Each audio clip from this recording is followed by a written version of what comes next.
Okay, thank you for coming, everyone. So stay with us. It will be very interesting. Team, good evening. Hello. Hi, Natalia. Very good to see you. Yes, good to see you too. It was a long time, 2 years we didn't see each other.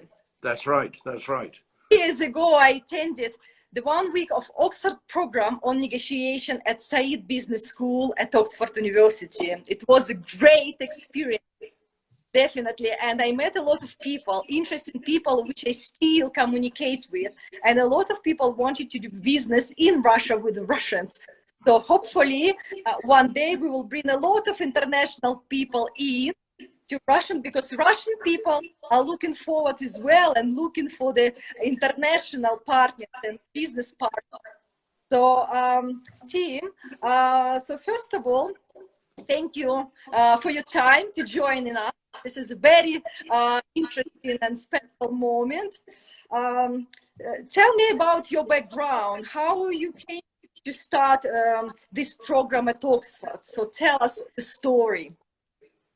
Okay, a little bit about my background. When I left university, I taught in a school for 2 years, even though I knew I was going to go and work for a big company. And the big company was Ford Motor Company. I worked for Ford in the UK and in the US. There, at first, I witnessed negotiations, mainly between the company and trade unions, which were actually in the UK very bad negotiations, in the US they were very good negotiations, but I wasn't directly involved in negotiations very much at Ford. But then I joined the World Bank in Washington, which, as your audience will know, is not really a bank in the normal sense of the word. It's a big international development organization owned by many countries. And there I was there for 21 years. I did a lot of negotiating. I negotiated to help build funds to lend to the poorest countries, 35 countries all contributing money to that. I got very much involved in the negotiations following the war in Bosnia, negotiations between the UN's High Representative and the World Bank, where I got in there and tried to find a solution. So then I was involved in negotiations over large dams, very controversial, between people who wanted to build dams for hydropower and people who thought they damaged the environment and did not want it. And I was able to witness a brilliant negotiator bringing these two parties together. And I realized, wow, there's a lot I can learn about negotiations. So I was still at the World Bank. I went and did a couple of courses at Harvard. And then when I left the World Bank, which is now 22 years ago, in fact, I went to Oxford, and I said to the people at Oxford, we need to have a negotiation program at Oxford. And so I created the Oxford program on negotiation, and it's now probably about 18 years ago. And so that was how it originated. And please tell our audience about the Oxford program of negotiation, and how often do you run it? What is the content? Well, we run it twice a year for 1 week in Oxford. We have a very interesting group of people attend, an interesting group of professors. We also do custom programs. So that's once a week. People from anywhere can sign up for that. They have to pay about £8,000 for the week, so it's not cheap, but they get an amazing program, and they mix with very, very different, interesting people from lots of walks of life. But then we have individual companies and governments that ask us to do negotiation programs for them.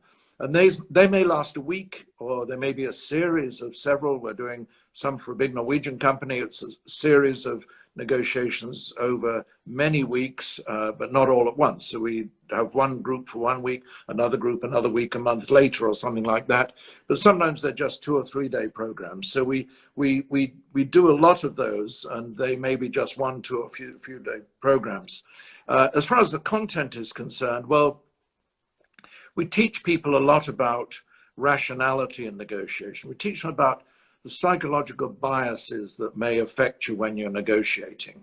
That plays out when you're trying to persuade people in negotiations. We teach people how to be more effective at persuading people. We teach them about the works of Aristotle, and also give them more recent research on how to be effective at persuading. We also get into the way the brain works, and the way the brain makes us make bad decisions. And so we talk about the inner workings of the brain, the amygdala and the prefrontal cortex, and how you use certain parts of your brain automatically and other parts of the brain you need to kick into action. So we cover all those sorts of things. We then teach the core functions of negotiation, which once you know about your psychological biases, and then go into the strategies for negotiation. We particularly teach people to put themselves in the shoes of the other party. We don't actually talk about the other party as opponents because we don't want negotiations to be confrontational. Actually, the best results in negotiations are when both parties can end up with an agreement they're both comfortable with. Now, during the process, there may be confrontational moments, but for the main part, we're looking at how do you find a result which is going to be good for both parties. And so putting yourselves in the other side's shoes.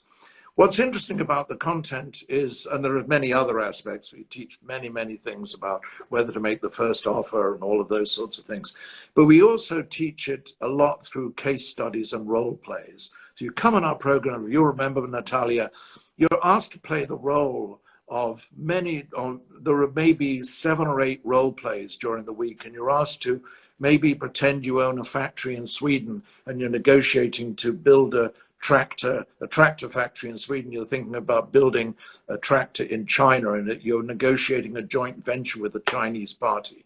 And there are multiple of these simulations, and actually a lot of the ones you get on our program are ones I've written myself. So if you've ever done a negotiation program anywhere else, you won't actually find those same simulations anywhere else. So that gives you an idea of what the content is. Yes, so Tim, you also have your own company, TCA Limited. What does that do?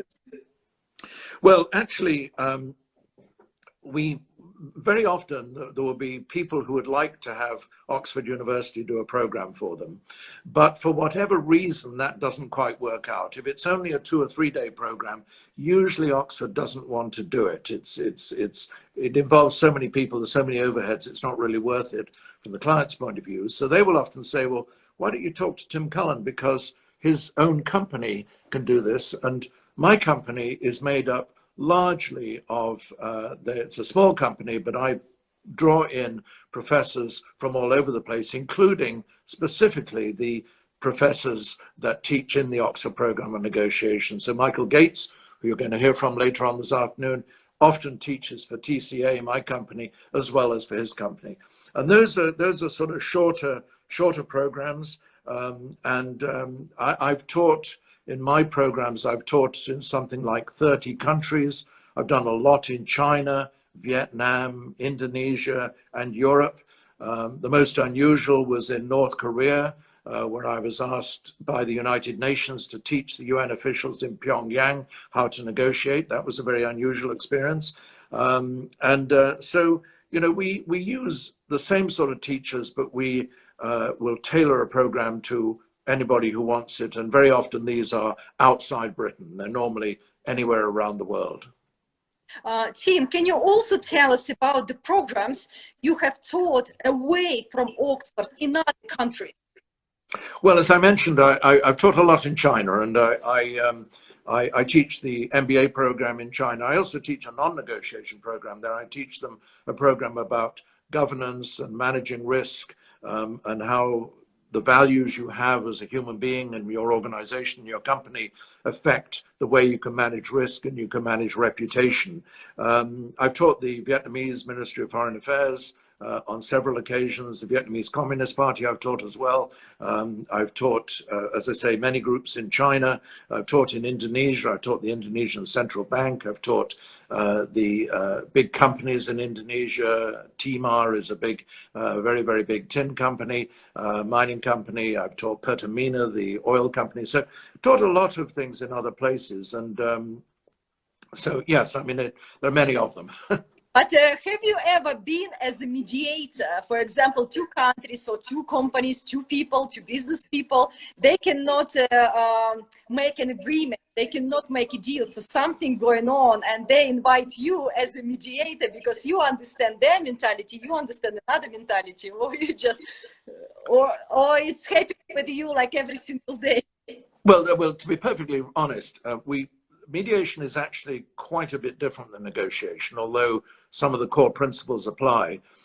So I don't consider myself as an expert to be a mediator. I have done some quite modest mediation, but not any very big contractual mediation. One of our tutors who coaches on our program in Oxford, and who also is part of my company as well, he's an American lawyer who is a specialist on mediation, and so I would tend to bring in somebody who could do it better than me when it comes to mediation.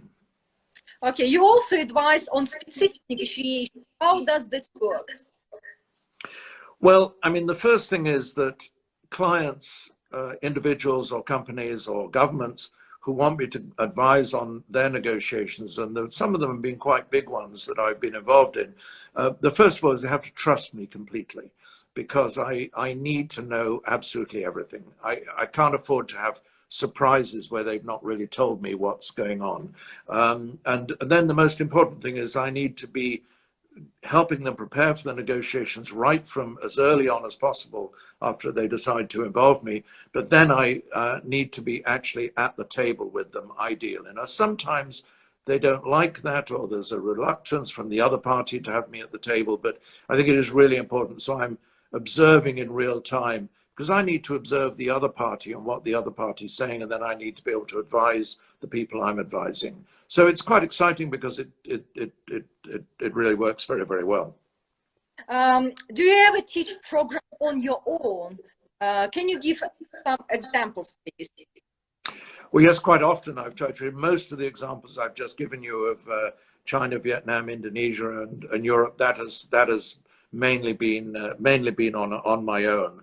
I mean, it's a little bit different at Oxford, because there we have 5 professors, we have 35, 40 people in the program, and we also have 5 teachers, and we have 3 tutors that are really doing coaching as well. So that's quite a lot different. And when I teach on my own, in some ways it's a little bit more comfortable, so I teach everything. So when I teach the MBA students at Peking University at the Guanghua School of Management, I teach 5 days entirely on my own of 6 hours a day.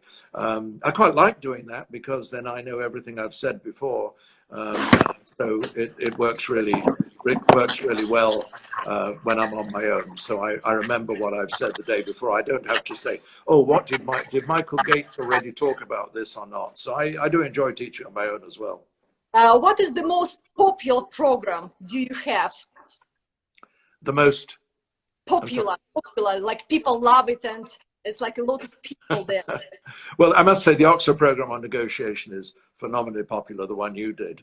But actually, my MBA programs I've done in China have been very, very good, and in Sweden as well. I think the programs I taught for the government in Vietnam were very, very popular, and we're now currently doing, as I said, an Oxford program for a very, very big Norwegian company, and they're very much enjoying what we're teaching them and so on. So I think those would be perhaps the most popular. Some places are a little bit easier to teach than others, I've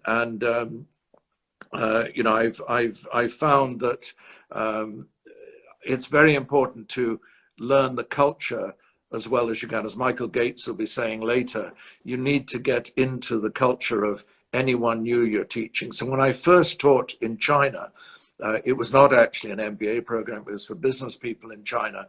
And, I was teaching them about, should you use humor or not? And there's a big question of whether you should use humor when you're negotiating, when you try to persuade. And I made a mistake that first time.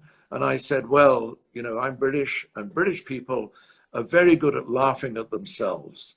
They don't mind making themselves look stupid and telling stories that make themselves look stupid, and people laugh at those stories. And the reaction from the business people in China was absolute shock. They couldn't believe it. And I said, what's wrong? And they said, why would you tell people a story that describes yourself losing face? Because, of course, you can't lose face in China. So you do need to adjust to the culture all the time. Now, for instance, I've not actually taught in Russia. I have been to Russia twice, and one of them was actually involving some negotiations.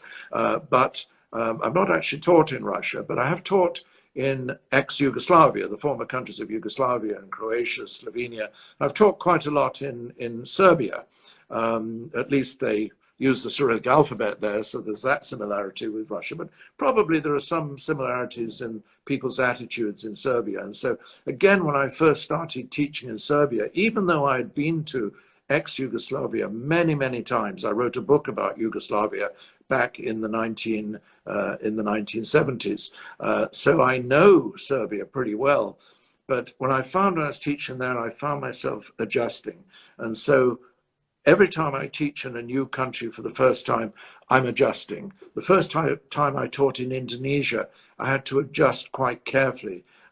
It's an Islamic country, so I needed to be sure that I didn't say things that could somehow concern people, because from a religious point of view, it was problematic. I would not tell lots of jokes about a lot of drinking, for example, drinking of alcohol. That would not obviously go down very well in that environment. And that's been true when I've also been teaching in United Arab Emirates, for example. I've been careful about that. So you need to adjust to cultures, but once you've done it a few times, you can then do it very, very comfortably.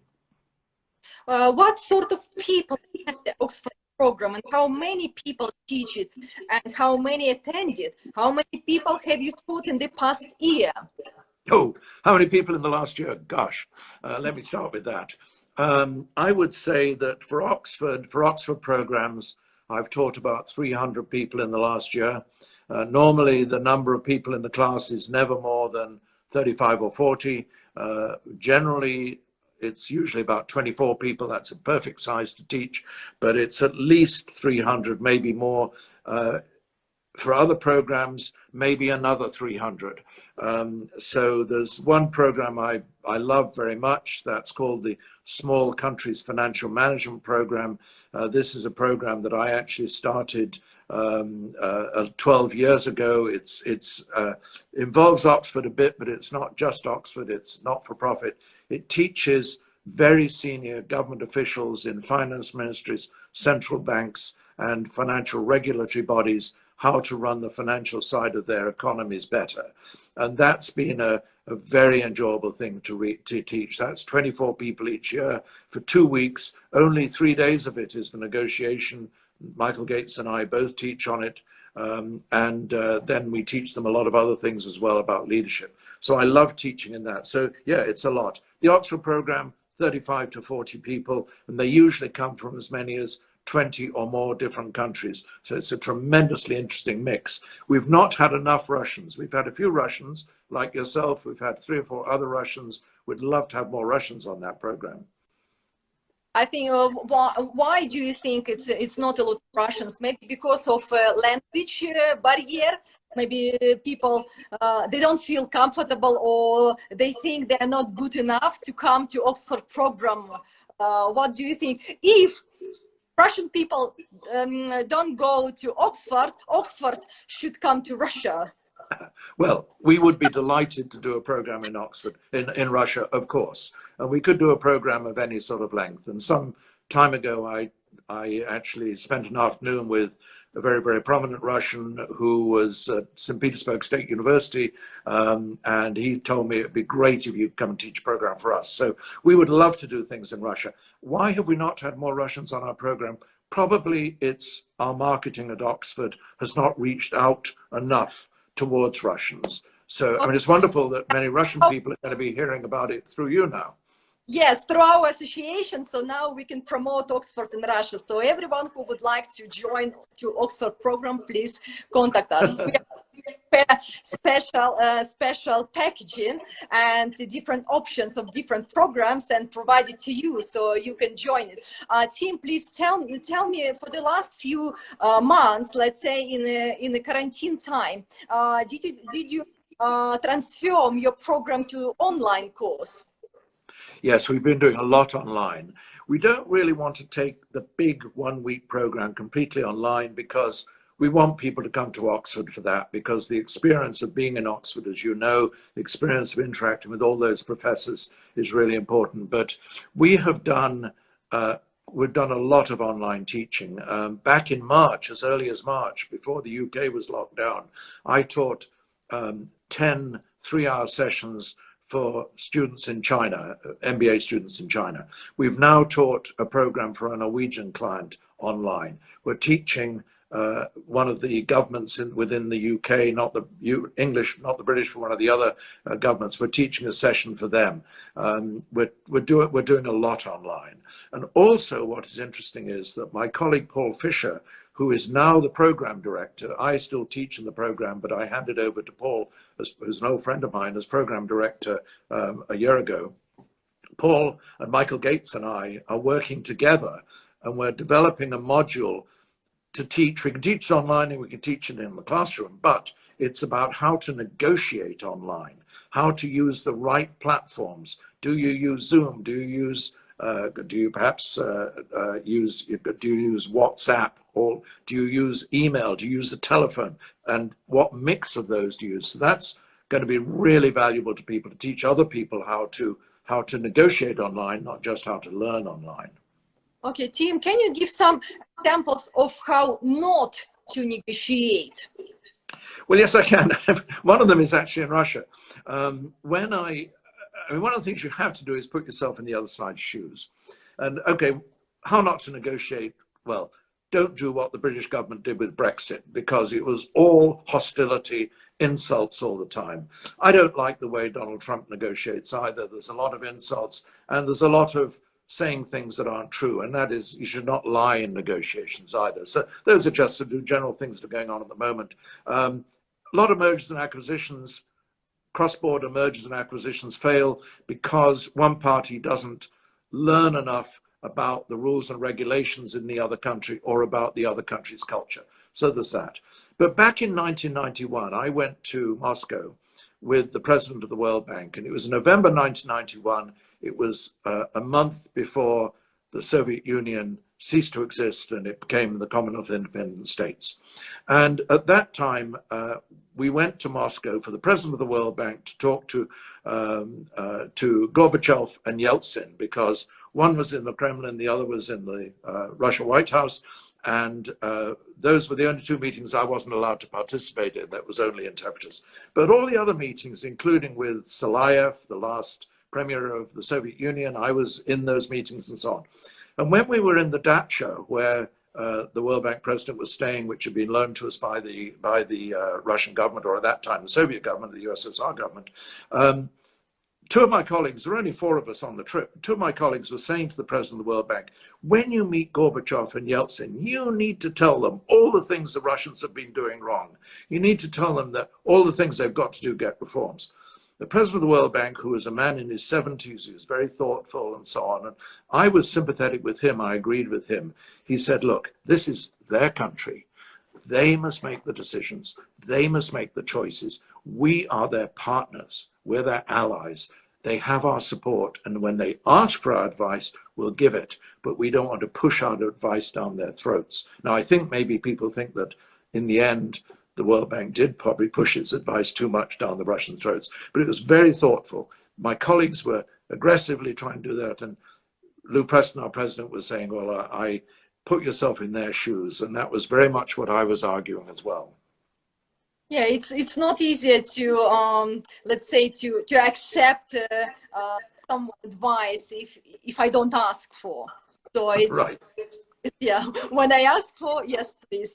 Well, we always do say listen a lot, listen more than talk, and that was the case there. Tim, I must ask you about your name. So your name is Tim Colin MBE. What does it mean, MBE? Well, MBE stands for Member of the Order of the British Empire, which sounds very grand. It's not really. But I told you about the Small Countries Financial Management Program that I developed.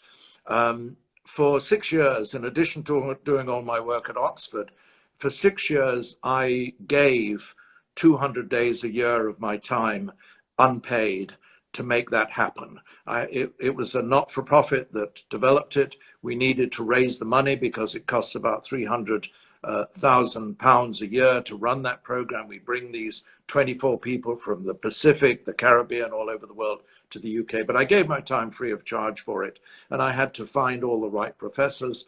It has been a very big success. So when I stood down after 6 years of doing it unpaid and having taught on it, but brought in great people like Michael Gates and professors from Harvard all over the place, this amazing program, which had been sustained, we'd got the money to pay for it. We always have to struggle to get it, but we got it. To my surprise, but great happiness, I was advised that the Queen would like to honor me for the work I'd done on that. So I went to Buckingham Palace to receive the medal from the Queen. Actually, I was very lucky because the Queen is, as you know, getting quite elderly now. And so quite a lot of these investitures, these ceremonies take place. They're usually a group of people that are getting the medal, a medal the same day. They are often done by Prince William or Prince Charles or Princess Anne. So I was lucky I got the Queen. I was lucky it was the Queen, and she was great. And I knew I would have 1 minute with her and that she would ask me. I had to know what to say to her. We were briefed beforehand of how to deal with her. And so we were told exactly what we had to do, the point at which our name would be called out and we'd move forward towards where the Queen is standing on a platform, because she's very small, and so she needed to be the same height as me. And that when I first spoke to her, I had to say, Your Majesty. She would ask me a question, I would say, Your Majesty, and answer the question. And then for the second question, I'd say, Ma'am. And so it was quite funny, actually, because Michael Gates will always tell you that British people are not very direct. British people, if they think something's a really bad idea, they will say, that's a really interesting idea, because they're not direct. So the Queen, I knew I was going to get a question from the Queen, so she asked me what it was that I had actually done. How did you achieve what you were receiving this for? And so I explained very briefly, because I only had 1 minute, so I explained about 20 seconds what this program was, the Small Countries Financial Management Program. The Queen's answer was, that sounds like a really good idea. And I thought, oh my God, that's British understatement. She doesn't think it is. But she said, does it work? And I said, yes, it's worked really wonderfully. They're doing all these things differently. We really see the results. They've changed the way they run their budgets. They've changed so many things. And so she said, that's really wonderful. And then she shook my hand, and then I had to back away from her and walk away. So it was a very nice experience. And moment. It's amazing story. So finally, Tim, any single piece of advice to be a better negotiator for our audience? Well, the first thing, as I mentioned earlier, is put yourself in the other side's shoes. Look at the negotiation from their point of view, not just your point of view. Know all the people away from the table that may matter to them. And that means you must have empathy. You must be able to be sensitive to other people's feelings. It's very, very important. But at the same time, you need to be strong. It's best if both sides get a good result, is really, really important. And as I mentioned earlier, listen more and talk less. There's a reason that God gave us 2 of these and 1 of these. Use these, the ears, to listen more than the mouth to speak. Those are the main things I would say. And be confident. Go into negotiations, be confident, but modest in your expectations as well. That sounds a contradiction, but you need to know what you aspire to get, but recognize that you will have to give things away in order to get things back from other people, because you're looking for what is high value to one party, low cost to the other. In other words, it's like international trade. Some produces cheaper than the other, and so on. So that's what you're doing in negotiation. You're trading all the time. Thank you very much for your time. And we are waiting for the presentation of your programs for the Russian people. I think better maybe online if someone cannot get to UK. And it was Tim Collin, MBE, chairman of TCA Limited, Side Business School of Oxford, founder of Oxford Program of Negotiation. Tim Collin, thank you very much for your time. Speak soon, and we have a next speaker. Thank you, Natalia. It's lovely seeing you again. Thank you. Wow, interesting. So the next speaker, we have Michael Gates, is the one of the world leading cross-cultural leadership trainers, having taught and coached senior leaders from organizations such as Microsoft, Ericsson, Nokia, the Technical Research Center of Finland, Airbus, the European Union, the World Bank, the UN, Duke Fuqua Business School, Rolls-Royce, Infosys, KTH, the University of Oxford, and the Austrian, Finnish, and Swedish governments. Oh my God, it's interesting. Michael, so we are waiting for you. Please join us and send your request. Michael came up with a regional concept for Culture Active, a prize-winning tool which measures communication, behavior, values, and beliefs for individuals, teams, and organizations within different cultures context. He's the vice chairman for Richard Lewis Communication and MD of Finnish office, which he founded in 1990. So I can see. Okay, so just a second. Okay.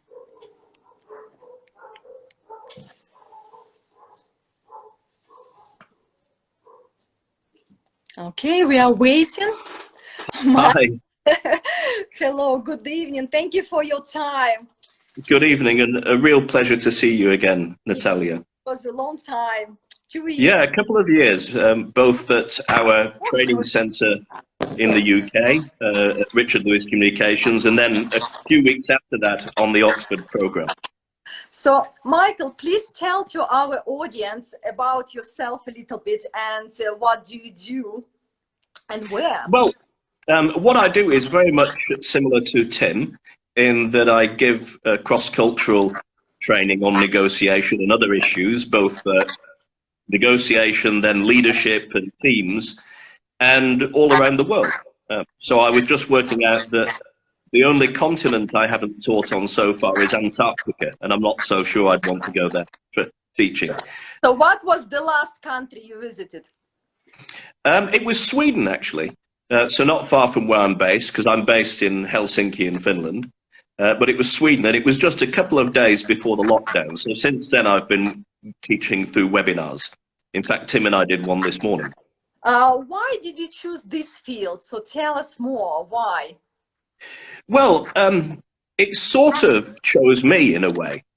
So I began when I studied, and I studied at Oxford. I did a degree in English literature, and then after that, I worked for 5 years in radio in the UK, and I've always been interested in language.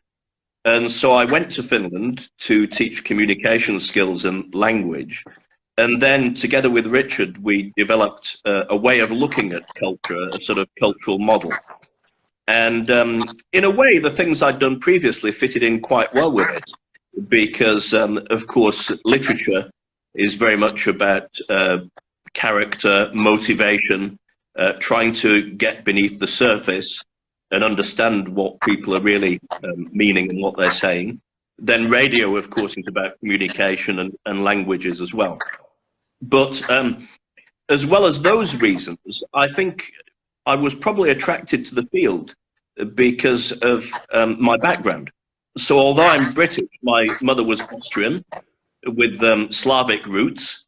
So I speak a little bit of Czech. And I always remember the first time I really felt that my culture was different was when she sent me to school for the first time in 1963.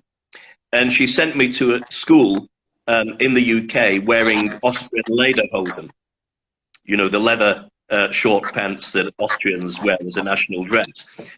And I can tell you that I felt pretty different in that circumstance. And the second real cultural shock that I had was when I first moved to Finland in 1987. And Finnish culture was not really known to me. I wasn't in the cultural field at the time. And I went for my first meeting. It was a sales negotiation with an older Finnish gentleman. And he was working in the paper industry, a traditional industry. And I went into the meeting, and the first thing I noticed was that he was making no eye contact at all. He was looking at his shoes. Having lived in the country now for 33 years, I understand that you can tell the difference between a Finnish introvert and an extrovert, because if you're talking to an introvert, he looks at his shoes, and if it's an extrovert, he looks at your shoes. Anyway, after about 20 minutes of trying to persuade him to buy this training course in communication skills, presentation, I felt I wasn't getting anywhere because there was no reaction from him at all. And so I thought I'd better mention the price. So I said, this package of training is going to cost you 100,000 Finmarks. And there was a long silence. And silence can be very powerful in negotiation. And so after, yeah, please. Michael, why do you think it's so important to know about cross-culture? Why? It's so important. Well, because it can help you get better results. And so when I was meeting Pekka, this silence, I couldn't tolerate it. And so after 10 or 15 seconds, I dropped the price. I kept dropping the price. And eventually I got him to agree to 85,000. But I hadn't understood what was going on, because I assumed that he was negotiating. About a year later, I asked him about it. He said, I wasn't negotiating. He said, I thought 100,000 was a really fair and reasonable offer. So I said, well, why didn't you say that? And he said, because I was trying to formulate the right words. I was thinking, I want to say I'm interested for this proposal, then interested of, interested about. And before I remember that the preposition was interested in, you said 95. So I thought I'd wait a little bit longer. So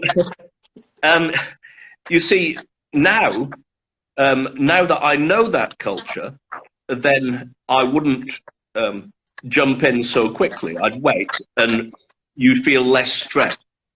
And I think at the moment, it's not just about business, it's also the world in general. Cultural issues are becoming increasingly important. And we all know in politics that identity issues are very powerful at present.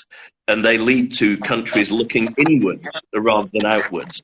And I think there's a growing decrease of tolerance of people from different cultures with ideas and beliefs which are different from our own. And there's fear because of various things going on in the world. And when we're fearful, when we're stressed, we tend to look inwards rather than out. So I think culture and the understanding of it is important, not just for business, but also globally. Which culture is the most difficult to understand and to work with, of course? Well, that's a good question. As far as difficulty goes, then it's relative. So, for example, if you're dealing with a culture which is extremely complex, that can be quite difficult. So a lot of people would say that Japan is a difficult culture, and it is. And I like difficult cultures. They're interesting. But, I mean, if you're from one of the surrounding countries, for example, if you're Korean, then you probably find the Japanese quite easy to understand. Sometimes our nearest neighbors can be the hardest. And I mean, if you take the French and the British, then our core values are quite similar, but the way in which we communicate is rather different. So I was speaking to a French lady recently, and she said, I'm very puzzled about the British and how they communicate, because I was at a cocktail party recently for my work, and I offered a British colleague a drink. I said, would you like a drink? And his reply was, well, I don't mind if I do. She said, I don't mind if I do. Does he want a drink or not? And an American would just say, sure, I'd love a drink. So cultures which have similar values but communicate differently can be hard. And then my final point would be that very often the hardest culture of all to understand in a dispassionate, rational way is your own culture. Because culture hides more than it reveals. And it hides most of all from its own participants. So understanding your own culture is very, very difficult. So tell me, what do you think about Russian culture, Russian people? So are they difficult? Is it difficult to understand, to communicate, to deal with? So have you ever dealt with the Russians? How often? Well, I've dealt with you, but I've taught in Russia many, many times. And there's a famous quotation from Winston Churchill, and he said, "Russia is a riddle wrapped in a mystery inside an enigma." So Russia is a riddle wrapped in a mystery inside an enigma, which always reminds me of like a Russian doll, when you open it and you can go deeper and deeper into it. So it's not the easiest culture. And I think it's a culture which is very misunderstood by non-Russians. And so I think it's hard. And one of the challenges is that, you know, Russians look like Westerners, like Americans. They don't look too different. You've got, in general, similar skin color, you dress in a similar way. But the Russian soul, the dusha, is sometimes looking towards the West and sometimes looking towards the East. And it's that Asian side of Russians which I think Westerners find quite difficult to understand. What is your favorite culture? Well, I mentioned before I like complicated cultures because they're interesting, and I think curiosity is extremely important if you're going to be a cross-culturalist. It's hard for me to say one. I mean, obviously, I'm from the north of England, and so I really have strong feelings for Northern English culture. Finland is my adopted country, so I do have strong feelings for Finnish culture as well. I quite like the US. With many Brits these days, there's a sort of underlying anti-Americanism, but I don't share that. I like American culture. I love Indian culture, but I really don't want to forget Russia. And that's not because we've got yourself and many Russians listening. I really, really find it fascinating. I think one of the reasons that I've always found it interesting is through Russian literature. And, you know, at university I studied English literature. But if you think about Russian novels, even our greatest British novelists, English novelists, I don't think have the power of Tolstoy or Dostoevsky. I mean, very different. Tolstoy in general, more European. Dostoevsky, the stronger Asian side, the mystical. And then Pushkin, who must be one of the world's greatest poets. I mean, I'd say the Mozart of poetry. I just wish I could read Russian. I have to read it in translation. And you've got, you know, Eugene Onegin, which is absolutely a sparkling piece of poetry. The closest in English literature is probably Byron. And then, if you want to understand a culture, then it's really important to understand their literature. And apart from the Eugene Onegin, I think my favorite poem by Pushkin is The Bronze Horseman, where you have the statue of Peter the Great chasing this functionary through St. Petersburg. And for me, it sums up the Russian attraction to strength. And although there's fear of strength, there's also an attraction and an allure of strength. And Russia, and particularly if you think of the extended Russia of the past with the Soviet Union, all those different countries, a vast area of land with many different cultures within it. And you need someone strong in power. And, you know, for me, there are some Russians that I meet, and you just look into their eyes when they speak to you with strength, and it's impossible to resist. And so, and it's ambiguous because power both can be threatening, but it can also protect. And I think that is misunderstood sometimes about Russians. Michael, so Russians and, for example, English people, are they different or similar? What do you think? Because for me, because I lived like for 7 years in UK and I felt very much comfortable there. So I didn't feel without language is uncomfortable to live in UK, but with the language, if you can talk and to communicate with people, then it's, for me, it was amazing experience. What do you think? Are we similar or different? Well, I think there are both similarities and differences. I would say some of the differences is that Russians, to me, they tend to use what I'd call big talk rather than small talk. And they want to really build a very deep friendship with you. And in the UK, while we do have deep friendships as well, a lot of our friendships are more on the surface. And I go back to this word dusha, and it's a very powerful thing. It's a sort of soul friendship. And I may be wrong, but I know when I have that with a Russian, it's when I'm, you know, in their kitchen at midnight, drinking a vodka with them, and you get to know someone at a very deep level. And so that deepness, while it does exist in the UK, I think quite often a lot of our conversation is more on the surface. We avoid some of these really passionate soul friendships quite often. So, Michael, tell me about, for example, Russian course. If Russian people would like to have this course, or we can organize this through our association. So, how it works? So, it will be cross-culture. How many days or hours? So, well, it varies. I mean, if it's a shorter course, the shortest I would usually do is about half a day, unless it's an address to, you know, a very big group. What I've found giving talks in Russia, if it's just a talk at an event, Russians usually ask me for half an hour. And I say, well, half an hour is quite short. They say, no, we just want the essence quickly and give it to us straight.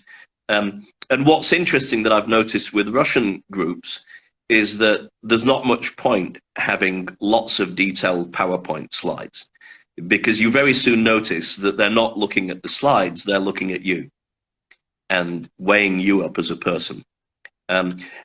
It can be half a day, it could be a day, 2 days, 3 days. I mean, it really depends. And then as well as training, I do quite a lot of consultancy as well, where a company approaches me and says that we have a particular issue. We're having, for example, challenges negotiating with the French or the Japanese. Can you help us to get a better result? And but although online course. Yeah, it's quite possible online as well. But as Tim was saying, we wouldn't want to do a week's course online because it's more tiring for everyone. So it has to be broken up into smaller chunks. Mm-hmm. So every society has its strengths and weaknesses. Which weakness Russian have? Well, that's an interesting question, and you remember the word interesting in British English. I'll give you 2 examples. On a more superficial level, I think foreigners going to Russia find it difficult to understand if people are unsmiling, because the smile means different things in different cultures. And I remember once being at an event for the hospitality industry in Moscow, and the speaker before me was American, and he said, come on guys, you know, when you go to a hotel reception or a restaurant in Moscow, the people serving you don't smile. You've got to smile a bit. But of course the smile is interpreted in different ways. If it's someone you know, that's fine. But if a stranger smiles at you, you know, they could be seen as a bit of an idiot. And so you know, the impression of unsmilingness can be a barrier. The other thing is a sort of a bit of a hang-up that the Russian groups I've taught have themselves. And every single time, without fail, when I ask a Russian group, what do you want to ask me? You know, ask me any questions. Always the same question comes up. Why don't people trust us? And it's a very good question. And I mean, I usually answer by saying, well, people don't trust the Brits either. But the problem with the Brits is that they don't realize. And one of the reasons the Brits, or the main reason Brits sometimes aren't trusted, is because we do say the opposite of what we mean. And You know, we assume that other people understand that, and they don't. The thing about Russia, I would say, and I think the Russians that I know, the friends that I have made among Russians, are some of the most loyal people I've ever met. And certainly in business, if you find someone within a Russian organization and can strike up a personal friendship with them, you know, be in their kitchen at midnight drinking the vodka, etc., or eating the vegetables from their allotment with them, then you build a very trusting relationship. But there's a big difference between individual trust and trust in organizations. And my experience is that Russians' trust in organizations can be quite low, not always, but it can. But trust between individuals is extremely strong. And so it's that lack of confidence about other people trusting Russians. It's certainly the question that comes up the most. Yeah, you cannot be responsible for another people you work with. Yeah, exactly. Yeah.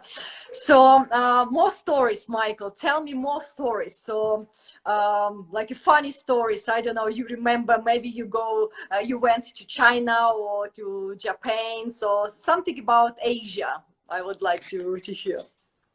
Yeah. Well, I'm not sure all of them are so funny, but they're certainly powerful stories. I mean, at the moment, I'm working with a Finnish startup company who are trying to do business in Thailand. And there are real cultural differences there because they have such different approaches. And the Finns think that the Thais keep changing plans, that they're obsessed with famous people, which Finns have no interest really in people who are famous at all. They really see them just as anyone else. And this is promoting some sort of cosmetic product, and the Thais keep saying, well, we need to get famous people, film stars, you know, representing it, and the Finns think this is very strange. And then what the Thais say about the Finns is that they quite frequently make them lose face by saying the truth at a meeting where they're Thais, and truths which can hurt. You know, words can hurt and words can heal. And then, well, one slightly funny story, but in the context, it wasn't so funny, but now I can laugh at it, was, you know, my Thais managed to locate a really important potential investor, one of the richest men in Thailand, and it'd been taking weeks to get hold of him. And finally, they got hold of him. So my Thai intermediary rang me up and said, look, you need to get the CEO of the Finnish company to speak to him immediately. You know, in the next 10 minutes or so, get hold of him and we'll arrange a Zoom call. So I rang him up, and this is, you know, really potentially fantastic business for him. And I said, look, you have to have this meeting in 10 minutes. He said, I can't, I'm eating my breakfast. I'm eating my breakfast, you know, just stop your breakfast. And for the Thais, sacrifice is very important. And in fact, sacrifice is very important for Russians too. And I must tell you one other Asian story. I've thought of a funny one now about Thailand. As you probably know, in Thailand and many of the Asian cultures, if you're at an event like, well, we ran an OPN in Bangkok, the Thais love karaoke. And it can be very painful for Westerners to do karaoke if they can't sing. And all of us on the Oxford programme, apart from Owen, whom you remember, he managed to escape for the evening, had to sing, including me, including Tim. And I believe there's a recording of Tim singing karaoke there. It was an amazing and interesting experience. Yeah. Okay, Michael, we have 1 minute left, so please tell to our audience some advices or some, I don't know, some tools for the negotiation through cross-culture. Well, can I very briefly, just before that, tell you 3 positive things about Russians? Because you asked me for the weaknesses. I want to mention some strengths. One of them I sort of mentioned before is loyalty. The other one is culture in the sense of the arts, literature, music, ballet, wonderful. And then patience. And in any cross-cultural negotiation, patience is extremely important. And Russians have a lot of patience.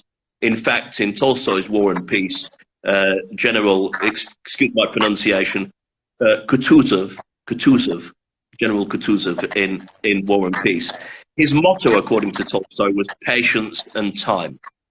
And in cross-cultural negotiation, in fact, in any negotiation, you need to be patient. You need to be curious. You need to project yourself into the world of the other person and try and modify your approach in a way which can get you a better result. Okay, Michael, thank you very much for your time. It's amazing. So now we are going to organize a, let's say, course of cross-culture. We need maybe presentation. So please send us all information. We can pass it to our team, group, association. And it was Michael Gates, Vice Chairman for Richard Lewis Communication. Thank you very much and see you soon. Thank you. See you soon. Bye-bye. Bye-bye. Wow, it was very, very nice evening. So we have 2 minutes left, 3 minutes left. And I would like to say that these two courses, one course of negotiation, another course of cross-culture, I've been there, I went through. It wasn't easy for me. Negotiation was a challenge because it was 5 days non-stop from early morning till late evening. So it was a full, deep involvement with a huge experience. A lot of people, amazing people are there. People are so successful in the business, from the government as well. So just guys, I recommend you these two both courses because they're very, very important in life, because without them, maybe you can miss some tools or skills or points to make a deal, to close the deal, to sign a contract. And team Colin and Michael Gates, they can help you. So thank you very much who was with us. It was amazing negotiation and cross-culture evening, and see you soon. Good evening. Bye.